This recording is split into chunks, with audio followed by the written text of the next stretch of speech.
Hello, dear learners. Welcome to another session of learning. So, in today's session, we are going to see about the work by Ralph Waldo Emerson, the American scholar. So, this essay, The American Scholar, was delivered as a lecture before the Phi Beta Kappa Society at Harvard College, Cambridge, in the year 1837 on 31st August. So, this essay was later published in the book Nature Addresses and Lectures. So, here we see that, Emerson addresses the top outgoing students of the batch, around 31 gentlemen who, are the topmost students. And here he addresses them and he talks to them about who really, according to him, is the American scholar. So the essay addresses the American scholar, and it also, brings in, an important message that the American scholar should be somebody who is thinking, who is proactive, who's not just bookwormish, who does not restrict his knowledge only to the book. So he also, gives a lot of references in the essay, and he also, encourages the American scholar to have certain attributes. Here he reiterates the fact that the American scholar should no longer follow the world, but should start creating their own creative outputs. So far, the American, gentleman community of the learned have been following the West, especially that of the British, but they should start writing and producing their own work. So, this is a call for the American literary renaissance. So, he talks about the fable about how man is, divided. Just like how the hand is divided into fingers, man also is divided himself, based on the various professions. Society is divided based on the functions and the employment that a person does, like farmer, priest, statesman, scholar. But he tells that, the scholar is somebody who encompasses all the attributes of, different professions. He's a person who thinks beyond and thinks above. He does not restrict himself or confines his thinking to just one occasion, but thinks or stands for the whole society. So the scholar should be somebody who is of thinking caliber. So he should be a man of thinking, and he should not degrade himself by imitating somebody else. He should be a thinker who produces new knowledge, not somebody who just follows old knowledge. And broadly, he says that the, American scholar is influenced by various factors, but he specifies on three important factors. First is how the American scholar is influenced by nature.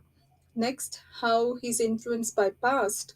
And finally, he talks about how the American scholar should evolve in his action.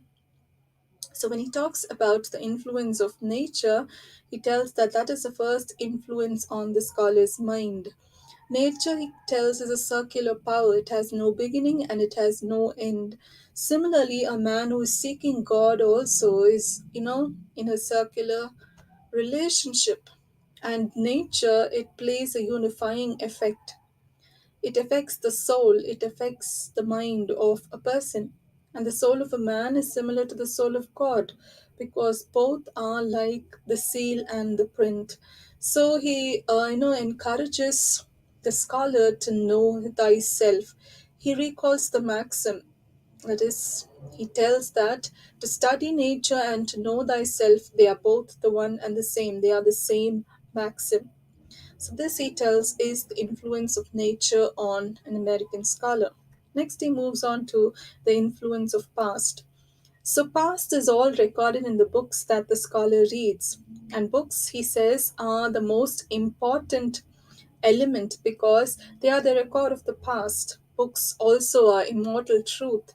And when they are discovered by the scholar, he goes back to the past, he lives the past, he understands the past, and he is able to bring out more thinking from his perspective about the past. And he also talks about how a book of pure thought cannot be written. So no book is perfect because each one's interpretation of their own times is quite different.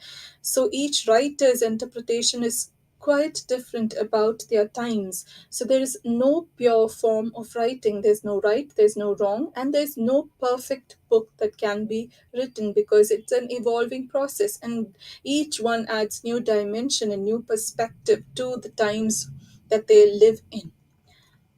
Moving on, he talks about that the scholar needs to have freedom from the slavery of books. So scholars should not be, subdued by the thoughts that are written in the books of the past. Books should just be an instrument that he uses for transforming himself, for transforming his message. It should not confine him to limiting his thoughts. So, for in order to a man to become a man of thinking, he must not be dedicated by books of others. So, he should not just blindly follow the books written by others. Instead, he needs to question them. He needs to ponder on what is written about, the various time periods by the other writers. So, young minds should not be influenced by books that are written by writers, however famous they are. And he also gives one very important a notification about books, which is every age writes its own books. So no two time periods will have the same type of books written. No two time periods will have the same type of writers or the same kind of writings or the same kind of issues. So every age has its own set of books, and so the scholar also should generate new books, new thoughts for his own time period. So the scholar must make use of only what is universal and permanent. So his reference points should be those thoughts that are universal and permanent rather than following everything that has been pre written by the olden writers. So finally, he also tells that the scholar must believe in action. He should not be a recluse. He should not be somebody who distances himself from the community. He should be somebody who acts. He should be somebody who does things. He should not just be a mere thinker. So the scholar should be somebody who puts things into action. So practical men usually mock at speculative men, and experience makes the raw work for creation. So always the scholar should be somebody who's a practical man. He should not just give guesses. He should not speculate on things. Rather, he should try it out, and from his experiences, he should exponent on what are the good or the bad of what he's tried out. So action is very essential. So action is the transition of thought from unconscious to conscious. So when he has a thought, when the scholar has a thought, only when he puts it in practice or when he puts it in action does it become permanent, does it get a form. So without action, thought cannot ripen into truth. So no truth can be born without action. So just making speculations or making, wild guesses, generalizing things would not work. So working on it, taking action, giving concrete evidence would help establish the truth. So, creative reading helps to look into the heart of things and understand truth. So, he tells that creative reading is essential on the part of a scholar. He moves on to also say that live your life. You know, life is full of difficulties. Difficulties of life, they actually help to mold the person. It helps the scholar to gain wisdom, to get eloquence, and it also helps them acquire some raw material to create new things, to put into action whatever their thoughts are. So in the life of a scholar must learn that dignity and the necessity of labor in order to make him a man of thinking. So also he specifies some duties of a scholar. So what are the duties of a scholar? He should have self-trust. The scholar must believe in himself. Whatever he tells, he must believe what he's saying is the truth. So, and for that, before that, he has to trust himself. So, self trust is essential. Next, he needs to observe men and life around him. He should be a man of, observation quality should be at the highest for a scholar. He should understand his own mind. He should try to understand others' minds. So here is a point where he talks about empathetic feeling, where a scholar does not just think from his perspective or point of view, but also the point of view of those around him. So he's like a voice, a mind that speaks for others, not just for himself. Then he should also then only he'll be able to express his thoughts in a manner that people will feel he has expressed their thoughts and will like him.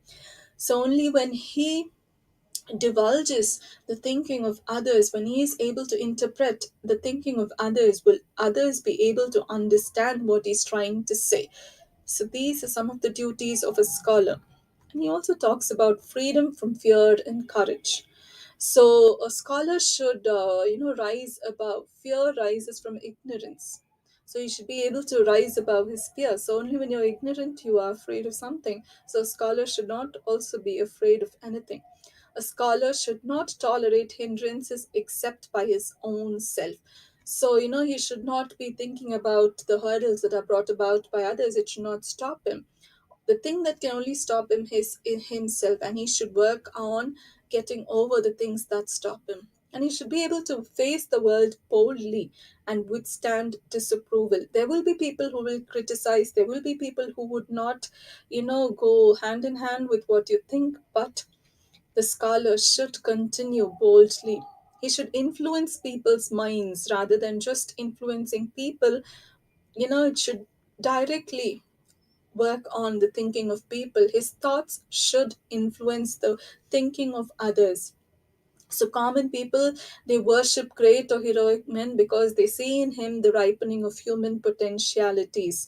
This is what Emerson says. And he also talks about the spread of idea of culture and basic unity of all. So he says that people seek power and money, and scholars should awaken people and spread the idea of culture. He should talk about the essential need of culture. He should teach the building of a man which includes particular nature of all men. He must also understand and teach the truth that culture is also an essential aspect of society. We must concentrate on the divine that is present in nature and especially in all men. So, these are some of the other important points that Emerson highlights. He also talks about usherings of a golden age. So, different ideas prevail in different ages. So, Emerson believes in their unison. He tells that the present age of introversion is very good because people have started thinking. It's a best period in which revolutions can happen, and the scholar is responsible for bringing about this golden period because the golden period is a period full of limitless possibilities. And the lowest class is also given importance in literature. It also helps to bring about the emergence of a new age. People start giving attention to everyone, not just great writers, but mediocre, or just people who belong to your own space. So he gives some references of some great writers, and then he also talks about Emmanuel Swedenborg. He tells that he's a very good scholar and the scholar should follow people like him. Finally, he talks about the focuses of an individual birth and basic unity of all. So the focus on the private life of every single American is very essential, and we should stop looking out to, the outside world, the outside worlds for inspiration, and start listening in turn to himself. He is the hope of the future, who takes contributions from the past and who creates new ideal truth new by applying reason. And he's also somebody through his efforts and courage will unite man and with nature and God.